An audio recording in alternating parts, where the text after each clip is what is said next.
은총이 우리 성도님들 가정과 기업 위에 충만하시기를 기원합니다. 오늘은 대림절 네 번째 주일이면서 우리가 성탄주일로 예배를 드립니다. 아시는 대로 대림절이라는 의미는 이미 오신 주님을 기억하는 데 있고 또 다시 오실 주님을 기다리는 그런 절기입니다. 우리가 이 성탄절을 기념하면서 이미 오신 주님을 우리가 우리 삶 속에서 기억하기를 원합니다. 그리고 그 의미를 생각해 봅니다. 예수님께서 이 땅에 성탄하셨다는 그 사건이 우리에게 어떤 의미가 있는가, 그리고 다시 오실 주님을 우리가 어떻게 기다려야 될 것인가, 주님이 다시 오신다는 그 사실, 그 말씀에 대해서 우리가 어떻게 응답해야 될까. 오늘 본문에 보면 마리아와 엘리사벳이라는 두 여인이 나타납니다. 그리고 그들은 아기 예수님의 오심에 대해서 믿음으로 응답을 하고 있습니다. 우리 믿는 사람들은 누구인가?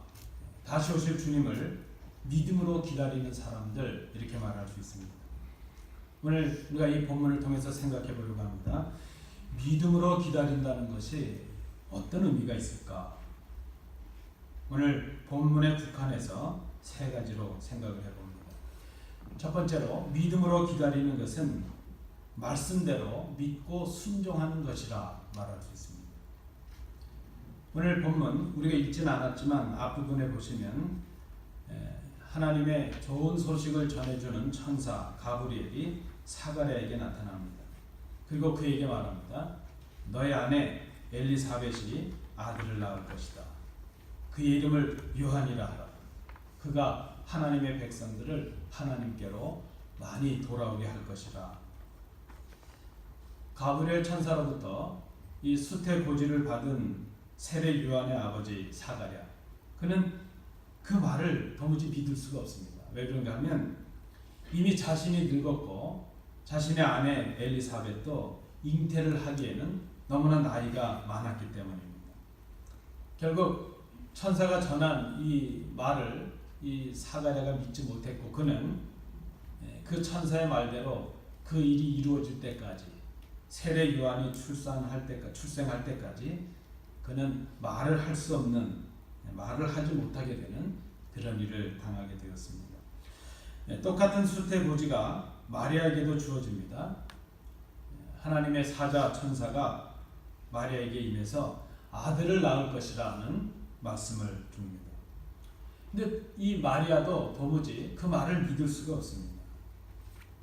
남자를 알지 못하는 내가 어떻게 아이를 잉태할 수 있는가? 천사가 말합니다.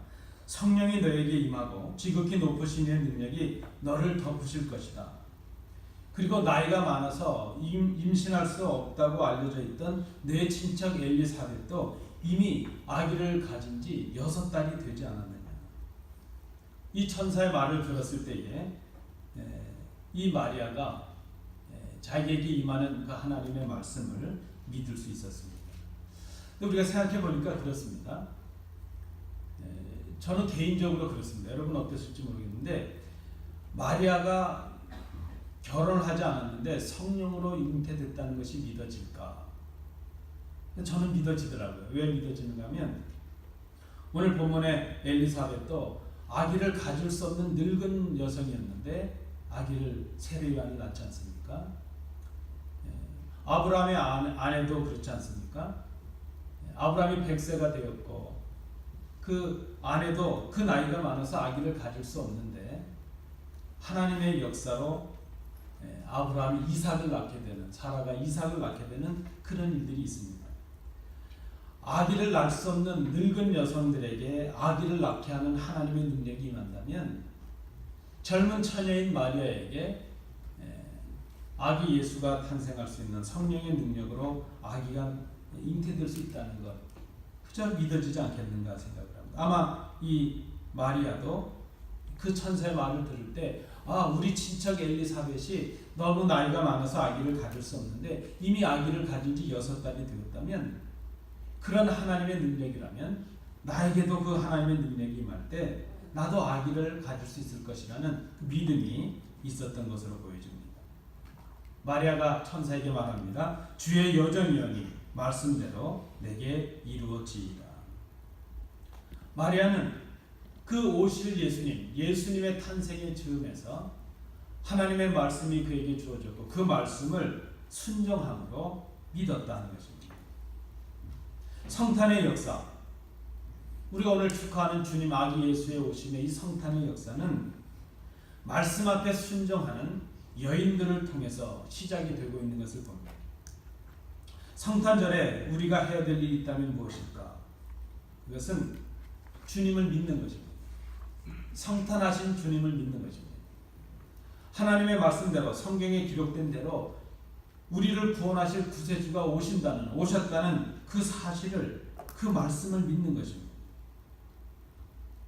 말씀을 듣고 그 말씀을 믿음으로 그 말씀에 순종하는 사람은 복이 있습니다. 여러분, 우리가 이 사실을 본 사람은 아무도 없습니다. 아기 예수님이 태어난 것을 여러분 누가 보셨어요? 그러나 우리는 믿습니다. 하나님의 말씀을 통해서 믿습니다. 2000년 전에 우리를 구원하시기 위해서 하나님의 아들이신 예수 그리스도가 이 땅에 육신을 입고 아기의 모습으로 오셨다는 것, 그것을 믿는 것입니다. 그것이 믿음입니다. 그것이 믿어지는 것, 그것이 믿음입니다. 때로 우리는 하나님의 말씀을 읽을 때 의심이 일어날 때가 있습니다. 의심은 우리로 하여금 뭔가 우리로 그 믿음에 이르지 못하게 하는 장애물들을 가지고 오죠. 우리는 그런 장애물들 앞에서 스스로 주저하는 그런 모습을 봅니다. 논리적이지도 않고 타당하지도 않고 이해할 수 없는 그런 장애물들이 우리 앞에 있을 때에 우리는 우리의 믿음으로 나아가는데 주저할 수밖에 없습니다. 그러나 믿음은 그렇지 않습니다. 믿음은 하나님의 말씀을 통해서 그 모든 장애물들을 뚫고 그 장애물 뒤에 역사하시는 예수 그리스도를 바라보는 것입니다. 그래서 믿음은 우리로 하여금 의심을 뛰어넘는 그런 기쁨을 주고 그런 소망을 줍니다. 마리아는 지금 그 많은 장애물, 믿을 수 없는 사실이 자기에게 주어지지만 그 사실 앞에서, 그 장애들 앞에서 그 장애물을 뚫고 그 장애물 너머에 계시는 예수 그리스도를 믿음으로 바라보았다는 것입니다. 여러분, 이것이 믿음입니다. 우리가 성탄을 맞이하면서 첫 번째로 생각해야 될 믿음, 그것은 우리에게 주신 말씀을 믿는 것입니다. 우리가 들은 말씀을 믿는 것, 거기에서부터 우리의 믿음이 시작이 됩니다. 말씀대로 주님께서 오셨고 말씀대로 주님께서 우리를 위해 죽으셨다는 것을 믿고 말씀대로 죽으신 지 3일 만에 부활하셨다는 것을 믿는 것입니다. 그리고 말씀대로 그 주님께서 다시 오신다는 것, 그것을 믿는 것입니다. 그것이 복음입니다. 복음을 믿는 것, 믿음으로 기다리는 것, 이것은 말씀대로 이루어짐을 믿고 그 말씀에 순종함으로 기다리는 것이라 말할 수 있습니다. 성탄절을 맞이하면서 우리가 대림절을 지나면서 다시 오실 주님을 어떻게 기다릴까? 주신 말씀을 믿고 그 말씀에 순종함으로 기다리자. 그것이 믿음으로 기다리는 것입니다. 두 번째, 믿음으로 기다린다는 것의 두 번째 모습, 오늘 본문에서 발견되는 것은 그 말씀을 신뢰하고 자신을 헌신하라 하는 것입니다. 오늘 본문에서 우리는 헌신하는 한 여성을 봅니다. 마리아입니다. 우리가 다 아는 대로 마리아는 아직 결혼하지 않은 처녀였습니다. 근데 처녀가 아기를 잉태하고 아들을 낳을 것이라는 이 말씀, 이것을 어떻게 받아들였겠는가? 본인도 그렇게 고백을 하지 않습니까? 아직 나는 남자를 모릅니다. 결혼도 하지 않냐고 아직 남자를 경험해보지 않은 이 처녀가 아기를 잉태하는 일, 이것은 있을 수도 없는 일이고 있어서도 안 되는 일이었습니다. 상식적이지도 않고 합리적이지도 않습니다. 이 당시의 풍습과 이 당시의 율법으로 우리가 본다면 돌에 맞아 죽을 일입니다. 그런데 마리아는 그 말씀이 주어졌을 때 순종을 합니다. 이것은 쉬운 일이 아닙니다. 이제 우리가 쉽게 말할 수 있는 대로 목숨을 걸어야 가능할 일입니다. 여러분 지금도 처녀가 아기를 낳았다 하는 것이 그렇게 쉬운 일이 아니지 않습니까? 그런데 이 당시에 그 엄격한 종교사회에서 하나님의 율법이 있는 그 시대에서 더군다나 정혼하고 결혼을 앞둔 처녀가 아기를 낳게 된다는 것, 그것은 그 자체로 목숨을 걸어야 될 그럴 일이었다는 것입니다. 그런데 이 마리아가 순종을 합니다. 당장 우리 눈앞에 보여지지 않는 일, 만져지지 않는 일, 그런 것들을 믿는다는 것, 그것은 쉽지 않습니다. 우리는 그렇지 않습니까? 우리는 돌다리를 건너도 두들겨 보고야 건너고요. 뭘 하나 먹어도 다 검증을 하고 먹지 않습니까? 납득될 수 없고 이해되지 않는, 이해할 수 없는 그런 일들을 순종한다는 것 쉽지 않습니다. 우리는 그저 믿음은 순종이다 쉽게 생각하지만 순종하는 게 어렵습니다. 내 생각에 맞지 아니하고 내 판단에 맞지 아니하면 우리는 순종할 수가 없습니다. 따져보고 순종을 하려고 합니다. 그런데 오늘 이 본문에 나타나는 마리아는 납득될 수 없고 상식적이지도 않은 그 일에 그 말씀이 주어지는데 순종하고 있습니다. 어떻게 이것이 가능했을까? 성경은 우리에게 이렇게 말합니다. 믿음은 지금 보여지지 않는 것을 볼 수 있는 능력이라 이렇게 말합니다. 마리아는 지금 하나님의 말씀에 대한 신뢰를 가지고 보여지지 않는 일, 볼 수 없는 일, 만져지지 않는 일을 마치 만지는 것처럼 보는 것처럼 믿을 수 있었다는 것입니다. 어떻게 이것이 가능했을까? 어떻게 자신에게 일어나는 모든 의심을 물리치고 하나님의 말씀을 믿고 순종할 수 있었을까? 오늘 그 큰 이유 중에 하나가 저는 그렇게 생각합니다. 하나님의 말씀에 그 말씀을 신뢰하니까 자신을 맡길 수가 있었다는 것이죠. 여러분 의심하면 맡길 수가 없습니다. 그런데 믿으면, 신뢰하면 맡길 수가 있습니다. 어릴 때 저희 아버님은 가끔 이렇게 호수 같은데 저희를 데리고 가셔서 낚시도 하시고 물고기를 잡으실 때 호수를 건너야 될 일이 있으면 호수를 건너려면 걸어서 뺑 둘러가야 되잖아요. 그러니까 아버님께서 가끔 저희를 등어리에 태우시고 수영을 해서 이렇게 건너주십니다. 또 오셔서 아빠 위에 올라타 그러는 겁니다. 근데 가끔 수영을 잘하는 친구들이 건너준다고 올라타라고 싹 비켜버리면 물에 빠져서 물도 몇 번 먹고 그러잖아요. 그러니까 처음에는 아빠가 와서 올라타 그런데도 못 믿겠는 거예요. 뭐 그런 말도 있잖아요. 목욕탕 들어갔는데 아빠가 시원해 그러니까 아들이 들어갔는데 너무 뜨거워서 나오면서 그랬다지 않습니까? 세상에 믿을 뭐 없다 그랬다잖아요. 그러니까 막 의심이 되는 거죠. 그런데 아빠잖아요. 아버지잖아요. 믿게 되니까요.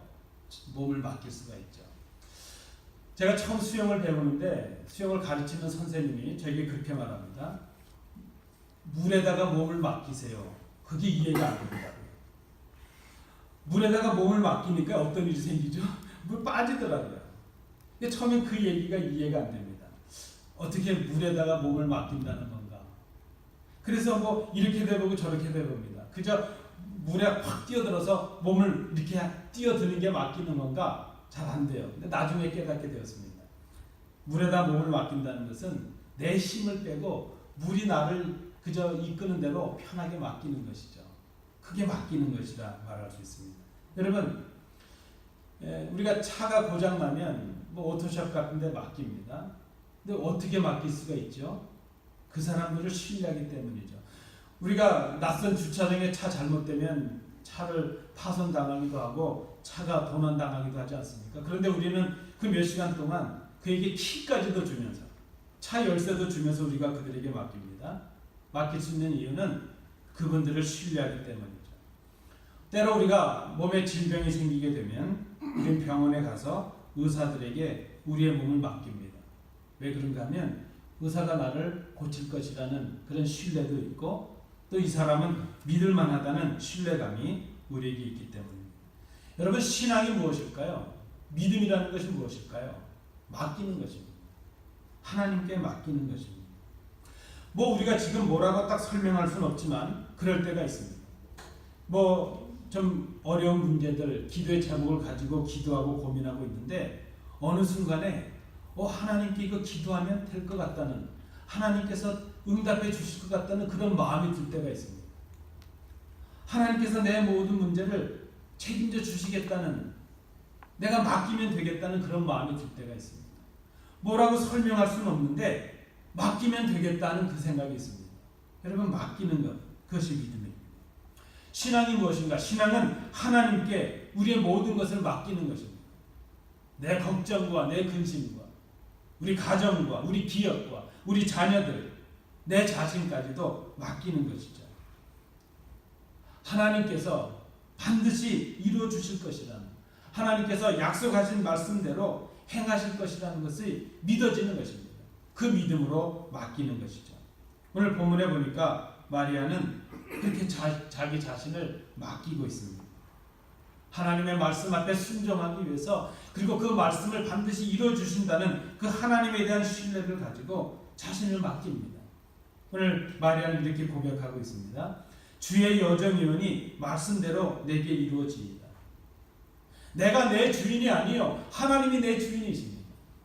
주인이시니까 나를 그저 하나님 원하시는 대로 이루어 주실 것을 믿습니다. 주의 여정이오니 말씀대로 내게 이루어질 것입니다. 아기로 오신 예수님의 성탄, 이것은 그 말씀을 신뢰함으로, 그 말씀 앞에 순종함으로 자신을 희생했던 한 여인의 헌신을 통해서 이루어지고 있는 것을 봅니다. 하나님의 말씀에 순종하는 일, 우리가 믿음으로 살아가는 일, 이것은 희생과 헌신이 따를 수 있습니다. 우리를 맡겨야 가능하죠. 하나님의 일은 희생과 헌신을 통해서 열매를 맺을 수가 있습니다. 그래서 하나님의 일을 하는 사람은 입으로만 하는 것이 아닙니다.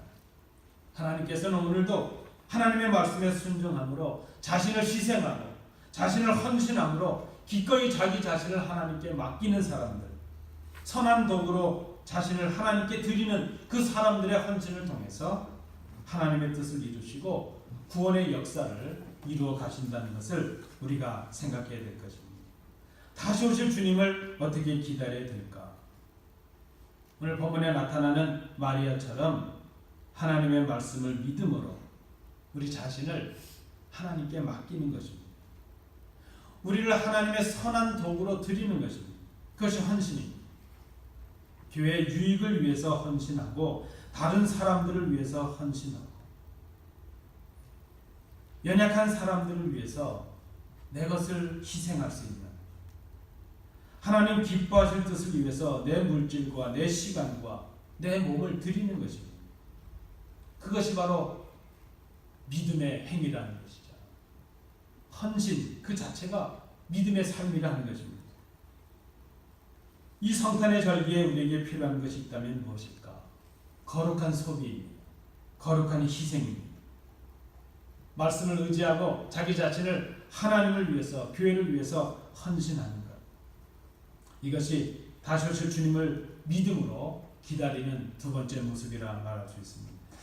마지막 세 번째, 오늘 본문을 통해서 발견하는 믿음으로 기다리는 모습은 하나님의 뜻에 감사하는 것이라는 것이죠. 오늘 본문을 다시 보시면 천사가 떠나간 뒤에 이 마리아가 친척인 엘리사벳을 찾아서 문안을 합니다. 마리아에게 엘리사벳은 친척인데 나이가 많아서 아기를 가질 수가 없었는데 아기를 가진 지 6달이나 되었다는 이 소식을 마리아가 들었습니다. 엘리사벳에게 문안을 하기 위해서, 인사를 하기 위해서 마리아가 나섭니다. 자, 엘리사벳도 하나님의 기적으로, 하나님의 능력으로 임신을 했으니까 아마 이 엘리사벳이 교만할 수 있습니다. 하나님의 능력이 나에게 임해서 내가 물리적으로는 아기를 가질 수 없었지만 이렇게 아기를 갖게 되었다, 자랑할 만합니다. 그런데 오늘 본문에 보니까 마리아가 자신을 문안하러 왔다는 그 소리를 듣게 될 때에 엘리사벳이 성령 충만함을 경험하게 됩니다. 자신의 뱃속에서, 자신의 복중에서 아기가 뛰는 것이 느껴집니다. 그는 자신을 낮추어서 마리아를 축복합니다. 엘리사벳이 마리아를 보고 이렇게 말합니다. 내 주의 어머니가 오셨다. 내 주의 어머니.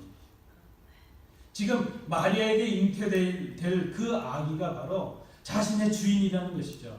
우리 인간을 구원하실, 인류를 구원하실 하나님의 아들 메시아시라는 것을 그가 믿음으로 고백하고 있습니다.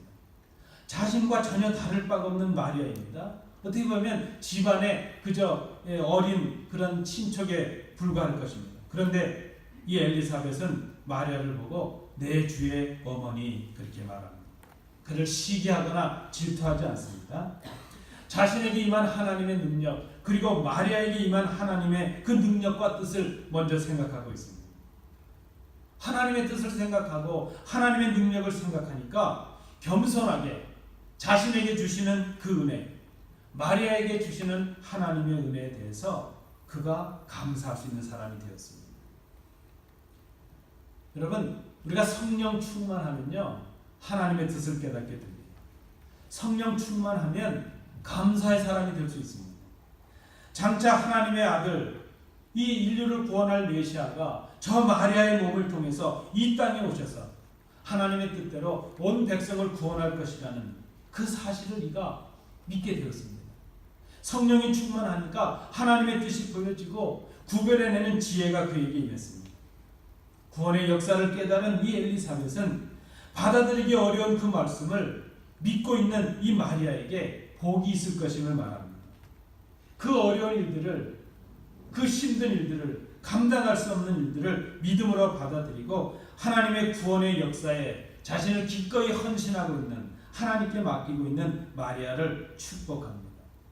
여러분, 이게 성령 충만한 사람의 역사였습니다. 우리가 성령 충만하게 되면 우리로 하여금 하나님의 뜻을 분별하고 하나님의 뜻을 깨닫게 해줍니다. 그리고 그렇게 하나님의 일을 감당하는 사람들을 향해서 축복하고 협력하고 위로하고 감사하는 일들을 할 수 있다는 것입니다. 성령 충만하면 감사의 사람이 될 수 있습니다. 엘리사벳의 이 감사와 축복은 바로 하나님의 약속의 말씀이 반드시 이루어진다는 말씀에 대한 순종과, 그리고 하나님 앞에 자신을 기꺼이 선한 도구로 드리는 그 헌신을 통해서 이루어지고 있는 것을 봅니다. 마리아도 그렇고 엘리사벳도 그렇습니다. 이들의 믿음이 바로 우리가 본받아야 될 믿음이었습니다. 그 최여섭 목사님이 계시는데 그분의 명상록에 보니까 사람이 감사하지 않는 데는 이유가 두 가지 있다 이렇게 적으셨습니다. 그 하나는 무엇인가면 지금까지 자기가 이루어놓은 모든 일들이 자기의 능력으로 했다고 생각하면 감사가 없다는 것이죠. 그렇지 않습니까? 다 내가 한 일이니까 감사할 일이 없는 것이죠. 네, 여러분 어떻습니까? 우리가 지금까지 우리의 생을 돌아보면 다 우리가 한 일이 아닙니다. 그렇죠? 부모님의 사랑과 은혜가 있었고요. 스승님들의 은혜가 있었고, 성도들의 기도가 있었고, 많은 분들의 사랑과 그 은혜를 통해서, 하나님의 은혜를 통해서 우리가 여기까지 이른 것 아니겠습니까? 우리가 무엇인가를 이루었다면 그것은 우리의 능력이 아니고 하나님의 은혜였습니다. 그런데 뭔가 한 일에 대해서 다 내가 한 것이다 이렇게 생각하는 사람은 감사를 할 수 없다. 또 다른 한 사람이 있는데 앞으로 모든 일들도 내가 할 수 있다 이렇게 생각하는 사람은 감사할 수 없는 사람이라고 합니다. 결국 그렇다면 감사하지 않는 이유가 무엇인가? 하나님께서 하셨다는 하나님의 은혜라는 생각을 하지 않기 때문이라는 것이죠. 왜 감사가 없습니까? 내가 한 일이니까요. 왜 감사가 없습니까? 앞으로도 내가 할 것이니까요. 그런데 지금까지 모든 일이 하나님이 하실 일이요, 앞으로의 모든 일들도 하나님이 하실 일이라는 것을 생각하는 사람은 감사의 사람이 될 수 있다 말합니다. 그 영어의 think라는 단어와 생각한다는 단어와 thanks라는 이 감사한다는 단어가 같은 어원이라고 합니다. 하나님을 깊이 생각하고 하나님이 하신 일들을 깊이 생각하게 되면 하나님의 은혜를 깨닫게 되고, 내가 한 일이 아니고 하나님께서 하신 일이구나. 내 능력 이것이 아니고 성도들의 사랑 때문이었구나. 그것을 생각하게 되면 감사하게 되는 것이죠. 결국 우리가 감사하지 않는 이유는 하나님의 은혜를 생각하지 않기 때문입니다. 우리가 감사의 사람이 되지 않는 이유는 하나님을 신뢰하지 않기 때문이요. 하나님께서 이루어 주셨다는 것을 생각하지 않기 때문이요. 하나님의 은혜인 것을 깨닫지 못했기 때문이라는 것입니다. 결국 여러분, 감사하지 않는 사람은 불신앙의 사람이라 말할 수밖에 없습니다. 그러나 감사하는 사람은 모든 것이 하나님의 은혜인 것을 생각합니다. 나의 나 되는 것이 하나님의 은혜로다. 내가 지금 가진 것이 하나님의 은혜예요. 내가 이렇게 살아가는 것이 하나님의 은혜예요.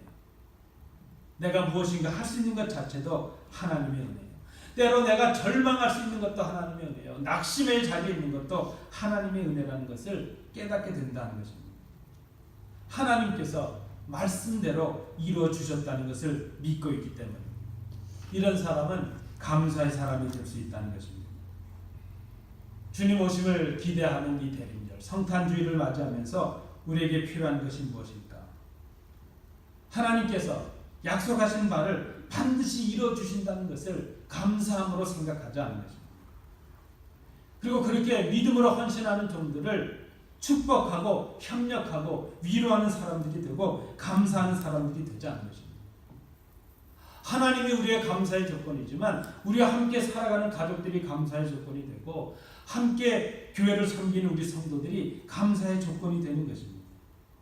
우리가 서로를 향해서 감사하고 축복하는 사람들이 되는 것입니다. 하나님 때문에 감사하는 사람들. 그것이 바로 다시 오실 주님을 기다리는 우리의 믿음이 되어야 된다는 것입니다. 오늘 본문에 보면 마리아와 엘리사벳은 아기 예수님을 믿음으로 영접하고 믿음으로 기다리는 사람들이 되었습니다. 그들은 주시는 말씀대로 순종했습니다. 그리고 그 말씀에 순종하기 위해서 기꺼이 자기 자신을 맡겼습니다. 헌신했습니다. 그리고 하나님의 말씀이 이루어짐에 대해서 감사하는 사람들이 되었습니다. 우리가 어떻게 성탄절을 맞이할까? 그저 예년 그저 똑같은 또 한 번의 성탄절로 끝날 것인가? 그저 내년에도 성탄절은 올 텐데 그저 한 번 지나가는 명절로 끝낼 것인가? 그저 세상 사람들이 인사하는 것처럼 해피 할리데이로 그냥 끝내고 말 것인가? 그러면 그것은 아니지 않겠습니까? 우리가 2018년도 올해 우리에게 허락해 주신 이 성탄절을 어떻게 맞이할 것인가? 그리고 다시 오실 주님을 우리가 어떻게 기다릴 것인가? 여러분, 예수님께서 오셨다는 이 사실, 그리고 다시 오신다는 이 사실을 말씀대로 믿는 것이 필요합니다. 예수님께서 성탄하셨다는 것을 믿는 것입니다. 주님의 구원의 역사와 뜻을 위해서 우리를 그 말씀을 의지하고 말씀 앞에 우리를 맡기는 것입니다. 그래서 우리의 희생이요 헌신을 말합니다. 우리의 물질과 우리의 시간과 우리의 사랑을 우리의 형제들과 이웃과 나누는 것입니다. 그리고 그렇게 말씀대로 순종하고 헌신하는 종들을 인해서 감사하고 축복하는 사람들이 되는 것입니다. 하나님께서 우리 가운데 역사하셔서 그 말씀하신 약속들을 반드시 이루어 주실 것에 대한 감사함이 우리 안에 충만해야 될 것입니다. 순종과 헌신과 감사, 이것이 성탄절을 맞이하고 다시 오실 주님을 기다리는 우리가 우리 삶으로 보여줘야 할 믿음이라고 생각합니다. 이번 성탄절이 우리에게 또 다가왔습니다. 이번 성탄절은 좀 더 차분하게 그리고 진지하게 주님의 오심과 다시 오심에 대해서 믿음으로 기다리는 복된 성도들 되시기 바랍니다. 말씀에 대한 철저한 순종과 그 말씀에 대한 우리의 헌신과 그리고 하나님의 그 말씀을 이루심에 대한 우리의 감사로 충만한 이런 성탄절이 될 수 있기를 바랍니다. 기도합니다. 은혜로우신 아버지 하나님, 이번 성탄절이 또 한 번의 공휴일로 끝나는 저희들의 삶이 되지 않기를 간절히 원합니다. 이번 성탄절에 주님을 깊이 생각하고 그 생각을 말씀에 대한 순종과 우리의 헌신과 우리의 감사로 채워가는 복된 주의 자녀들 되게 하옵소서. 그런 믿음으로 다시 오실 주님을 기다리는 저희들이 되게 하옵소서. 예수님 이름으로 기도하옵나이다. 아멘. 주신 말씀